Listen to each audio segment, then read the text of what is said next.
పీరియడ్స్లో ఉపయోగించే sanitary pads వెనుక ఒక మహిళ 30 ఏళ్ల పోరాటం ఉందని మీరు ఎంతమందికి తెలుసు? పాతకాలంలో ఈ శానిటరీ ప్యాడ్స్ రాకముందు అందరూ క్లాతులను యూజ్ చేసేవారు మహిళలు. ఆ క్లాత్కి బూడిద, ఇసుక లాంటివి ఏదో ఒకటి కట్టుకొని ఉపయోగించేవాళ్ళు. దానివల్ల చాలా ఇన్ఫెక్షన్లు వచ్చి చనిపోయిన వాళ్ళు కూడా ఉన్నారు. ఇలాంటి విషయాలన్నిటికీ చెక్ పెడుతూ 1956 సంవత్సరంలో మేరీ బ్రిటెక్స్ స్కెన్నర్ అనే ఒక లేడీ నడుముకి జారిపోకుండా ఉండే ఒక శానిటరీ బెల్ట్ ఉంది.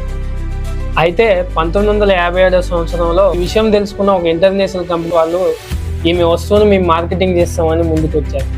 కానీ తీరా ఆమెను కలిసిన తర్వాత ఆమె నల్లగా ఉండడం వల్ల, అప్పట్లో ఉండే ఒక వర్ణ వివక్ష వల్ల నేను మార్కెటింగ్ చేయనని ఆమెను అవమానించి పంపించేశారు. కానీ ఆమె నేను తయారు చేసిన వస్తువు ప్రతి మహిళకి ఉపయోగపడాలని చాలా ప్రయత్నించింది.